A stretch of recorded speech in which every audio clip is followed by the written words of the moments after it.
The best lessons in life are often learned outside of the classroom. That's where all the action happens. That's where the rubber meets the road and the hard knocks knock some sense into you. But did you ever wish you could get those lessons without all the fuss? Sign up today and get your first week free. You can cancel at any time.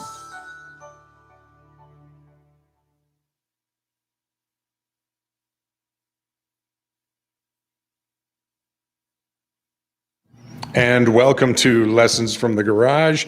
Scott Combs in here for Rick Brimacombe this afternoon. We've had a late start. YouTube was having some very serious issues. And after a lot of quiet talks, YouTube decided to let us know that it would then function. So here we are now. We're with Aaron Tomies from Sunbelt Business Advisors. Right? Because I'm not looking at any piece of paper or anything. Sunbelt Business Advisors talking about people who are getting ready to transition from their company. That's right. Okay. Well, I won't get in your way, Aaron, save to let you go. All Have right. fun. Thank you, Scott. My name is Aaron Tom from Sunbelt Business Advisors, and I am the VP of Business Development. And I want to talk a little bit today about helping business owners exit their company, whether or not use a broker or decide to do it a different way. So hopefully I can provide a good amount of value for the 20 or so minutes that I'm going to present. And if you have any questions afterwards, I'd love to answer them. So Sunbelt Business Advisors was established in 1978. So we have been around quite some time. Sunbelt is the largest business brokerage in the world. It has a national primarily reach, but we do have offices all over the globe. We sell more businesses than anybody, and we operate in every single industry. Of course, there are more popular industries that people exit in more often, and we have 20 experienced brokers in Minnesota alone. We are one of the biggest business brokerage offices within the Sunbelt family.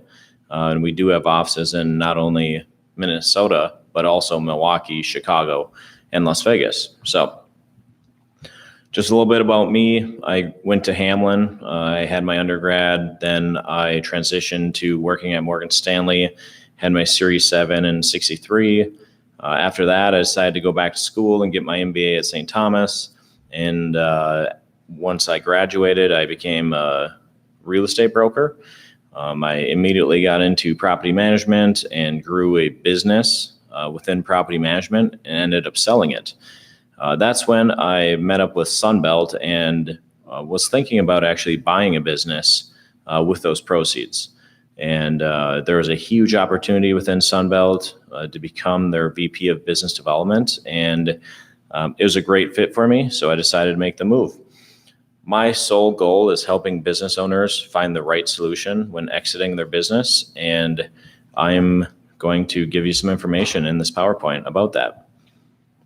So one of the first things to think about when considering selling your business is, are you sure?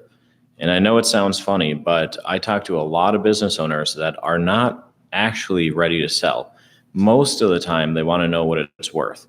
So is there a reason that you're looking to sell just on the surface? It could maybe be the spouse. Your spouse wants to move somewhere warm. I hear that a lot, especially in the Midwest. Maybe you can't figure out how to take it to the next level and your sales have plateaued and you just can't quite crack the code on the next level. Maybe you have kids in it, but after they came back from college, they don't actually want to take it over. Or perhaps you don't have the energy to grow it any further. I hear that a lot too. So more often than not, though, businesses sell for a human reason. And we ask a lot of times what your reason is for selling and making sure if you actually want to sell. But then we try and uncover the true underlying motivation behind selling. And if you don't have typically one of these human reasons, you're going to want to consider if exiting your business at this time is right for you. A lot of times business owners are burnt out. Maybe they're looking for an option for retirement. Sometimes they need capital to fund some sort of expense or lifestyle that they want to segue into. Sometimes there's partnership issues with a business partner. That could be because of divorce, or a lot of times when business owners decide to exit, it's over a health issue. So consider if you have any of these underlying human reasons for exiting a business. What I see too often is business owners don't have a plan to exit their business.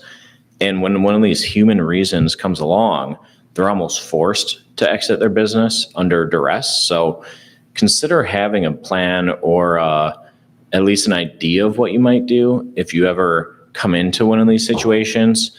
It's kind of like a good insurance plan. So the options that a lot of business owners want to know about, sell it yourself. This is a pretty common one. Business owners are entrepreneurs, and they love to take control of a situation and figure out the solution. Selling it yourself sometimes can be a good option if you have a trusted person that you're going to do this with, and you have maybe an advisor coaching you through some of the paperwork. There's a lot of pitfalls to this, but I'm not going to get into everything yet. Another option is use a broker. We are a business brokerage. Many business owners don't know that business brokers exist, and they're there as a resource to help business owners exit their business. You could also sell to a family member. Sometimes business owners will have a kid in the business, and they'll be looking to transition. Maybe once that kid comes back from college, they'll take it over. Close it down. As funny as it sounds, I talk to business owners a lot that say they're just going to shut the doors, which is, of course, within their power to do so. Though a lot of times any business will sell for the right price. So whether you use a broker or not. You could also sell to an employee or a competitor. Now, us as brokers, of course, want to coach people through these processes when you meet with them. And sometimes using a broker might not be the best option. But I will advise you, selling to an employee or a competitor, I would be cautious. Employees might not have the capital, or they might not value what you do as much as maybe someone else would. And a competitor might be just looking for a vendor list or a client list. So lots of stuff goes into that category.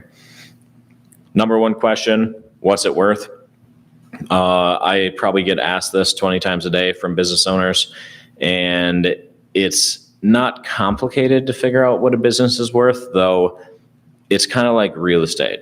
Everything is local. So everything that goes into the value of business is very custom to your business, and every business is unique. So more often than not, what happens is it's a multiple of profit, but profit can mean a few different things. Profit could mean just your net profit at the end of the day on your profit and loss statement, or it could be in plus owner add backs. So a broker is really good at figuring out how to add back certain things to the bottom line, the net profit, in order to make your company more valuable when you go to sell. The chart on the screen shows how many businesses are of a certain size. And you'll see that the majority of businesses out across the nation, 76%, are under this $1 million level. This is like a manufacturing company all the way down to a flower retail store. Now, there is a certain percentage above that, 16%, that's $1 million to $5 million, but there's only 2% over $50 million. A lot of times this 2%, $50 million plus in sales company are the visible companies out there. 3M, Medtronic, US Bank, Target, stuff like that, that are always in the news. And people think about those type businesses a lot, but the vast majority of businesses across the nation are businesses under $1 million. So now really the meat and potatoes of the entire presentation about selling a business. I have 4 slides on this. I'll run through them as quick as I can. And then afterwards, I believe we'll have some questions if you want to ask some. So step 1 is really getting everything in order. Before you even think about going to market with a business, whether you use a broker or not, you really want to make sure everything's in order. So making sure your owner documents are accurate. If you have a partnership agreement, you'll want to make sure it's updated and signed. I know some people have the best intentions early on in the formation of a company, but they actually have never finalized a lot of these documents. So it's important to check your file. Have an accountant evaluate the legal structure, making sure you have clear title to any assets. Check for any liens or encumbrances. Get current on all your taxes. That's about halfway down. Collect any debts that are owed to you, or pay any that you owe. Ensuring business leases are current and assignable. This is a very common issue when going to sell a business. Checking on the lease and seeing if it's assignable, and seeing if the same rate, the landlord will give the same rate if you don't own the real estate. And then resolving any outstanding lawsuits. Sometimes there could be a dispute with an employee or a vendor that you haven't finalized. Buyers immediately will throw off a red flag if they see any of these common issues when you're going to sell a business. So making sure to get that stuff in order. Slide 2 of the 4 is boosting the bottom line. The number one thing you can do as a business owner when you go to sell is make sure its profit is healthy. Better than that would be making sure that the profit is increasing. Us as business brokers always look for businesses that are very valuable, because all of our buyers in our buyer pool want a valuable business. When they come to us, they say, find me a business that is not only profitable and healthy, but also increasing in its profitability year after year. So if you can make that happen for your business, you'll be way ahead of your competition, because when a buyer's coming out to buy a business, they have a lot of options when they're looking at what type of company to own. Now, a lot of times, since every business is unique, buyers don't come to us and ask specifically for a widget manufacturer like this. They just say, I want a business that's in the manufacturing space.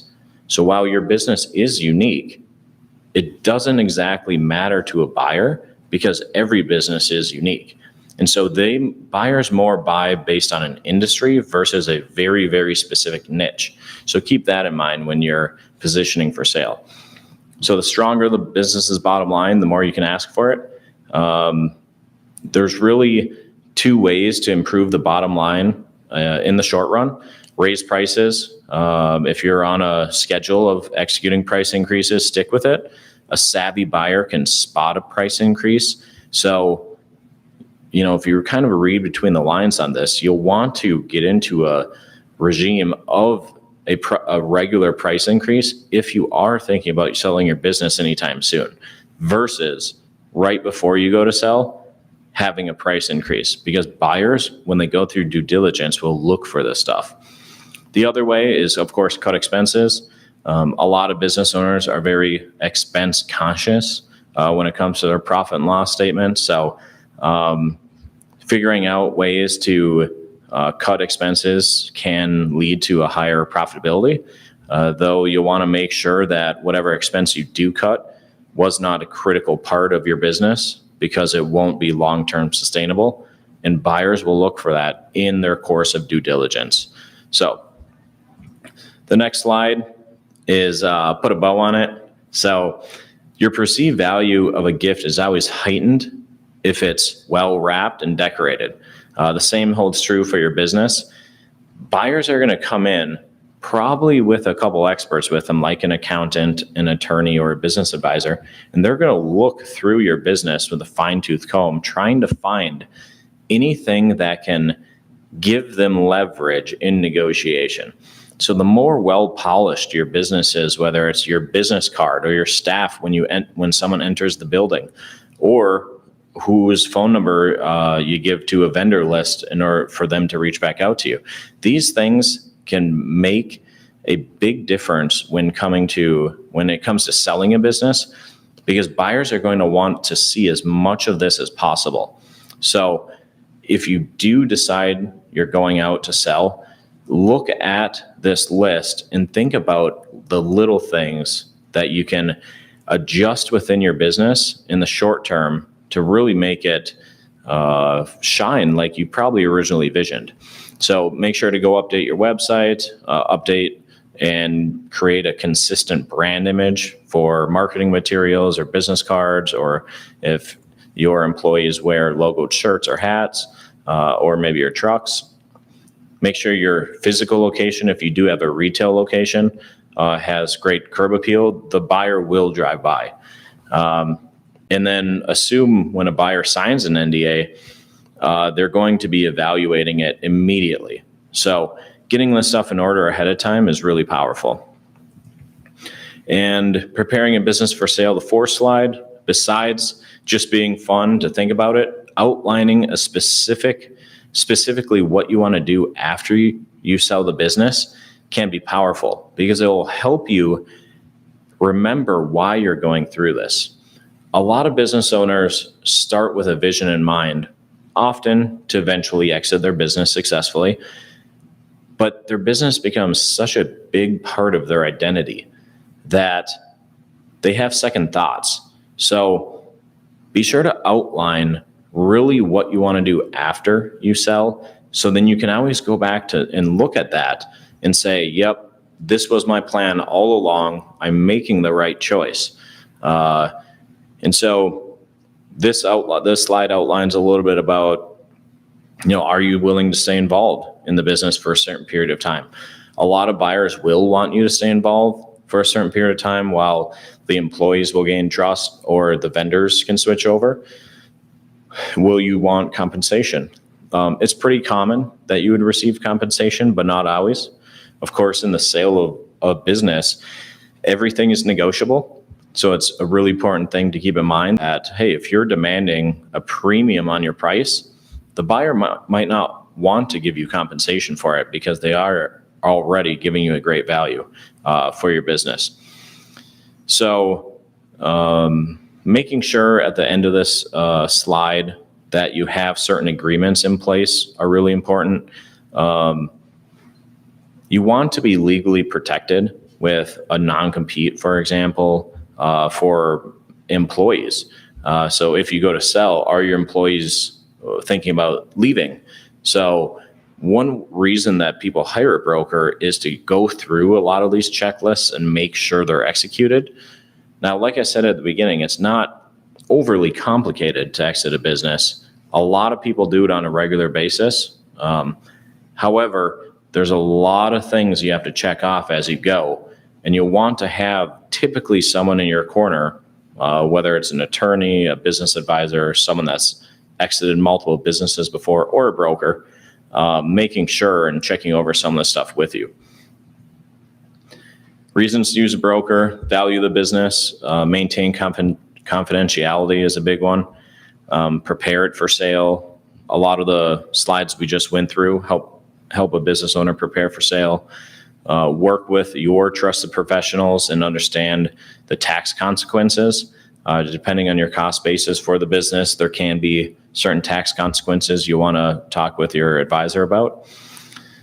Properly market the business. There are certain websites, for example, that a lot of buyers go to find businesses for sale. Identifying screen buyers. You don't want to, like in real estate, just go put a sign outside your business. You want to operate in a confidential way so your employees and vendors don't find out about it, typically. Facilitate negotiations is a big one. One of the ways that if you don't use a broker or a professional as that buffer, a lot of times a buyer can come in and offer you a great price and then suggest to go through due diligence.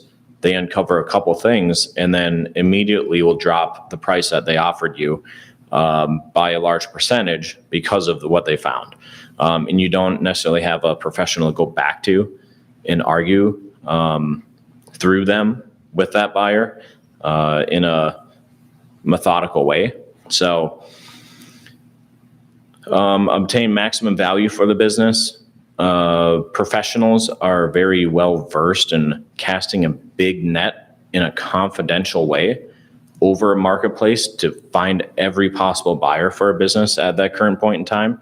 Of course, this is always a moving target, but in order to get the highest price for your business, you always want to find, in a confidential way, as many buyers as possible, and then get them to compete with each other to hopefully drive up the market price of that business. And a broker only represents the seller, so we make no commitment to the buyer. Our diligence comes with the seller. So a great slide that a lot of business owners want to see, why businesses don't sell. More often than not, it's overpriced. Almost every business will sell for the right price, even if it's $10,000. Businesses do trade hands for that dollar amount, all the way up to hundreds of millions of dollars. Everything sells for the right price.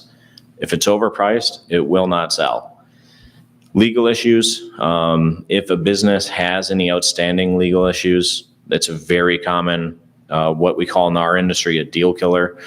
Obsolete industry. Printing isn't obsolete, but there's a lot of industries that are headed towards that. So a lot of printing businesses, for example, have brought on some sort of digital element, like digital marketing or website, stuff like that. So there are ways for obsolete industries to adapt. No financing. The SBA lends to most industries, but certain industries the SBA doesn't lend to. There's ways around that, of course, with like stuff like seller financing, which a lot of professionals do recommend. But if you wanted to be cashed out per se, a lot of people would go to the SBA and get a loan. And an inexperienced broker can be a reason a business doesn't sell. Poor financials, if you're decreasing in profit or revenue, that can be a red flag to a buyer. And if you're overpriced, it's pretty much a non-starter. Unmotivated seller. So that goes back to the original slides where, are you actually motivated? Do you really want to sell? Do you have a plan afterwards? If all those hold true, you're in a good position to look at selling. Unsophisticated buyer seller, sometimes this can hold up a transaction if you're just not certain what you're even looking at, or if a buyer's never bought a business before and they're trying to buy a, say, $2.5 million manufacturing company, they might not be in the right position to do that. So you want to watch for that. And then non-transaction oriented advisors.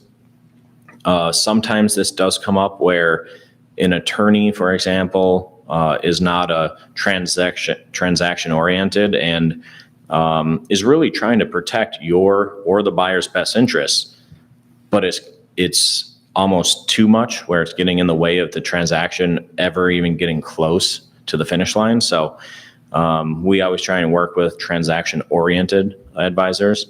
So that's all I have for the presentation. I know it was a crash course on selling your business, but if anybody has any questions, you can always feel free to contact me. Otherwise, I believe we have some time right now.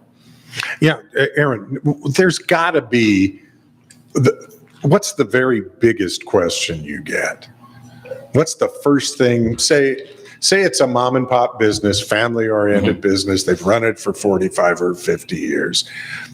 What's the first question they ask guys like you? Yeah. So first question people ask is, more often than not, what it's worth. But that often comes with a follow-up question such as, is anybody going to find out? That's a very common one. Is it even sellable? So a lot of people don't know business brokers exist, for example, and they've never thought about selling their business. They often don't think about it until they absolutely have to sell it. Maybe someone in the family is sick, or if they're really just tired of running their business and they want a change. I'd advise people to think about this process before they get to the point where they absolutely have to do something. So those are really common questions. Now, I've sold a business before, and one of the big questions I had is, are these guys going to take care of my employees that I love and cherish? Right. That was one of the first things I was concerned about. I knew we were going to sell it for the right price. Things were looking correct. but I wanted to know my guys were okay.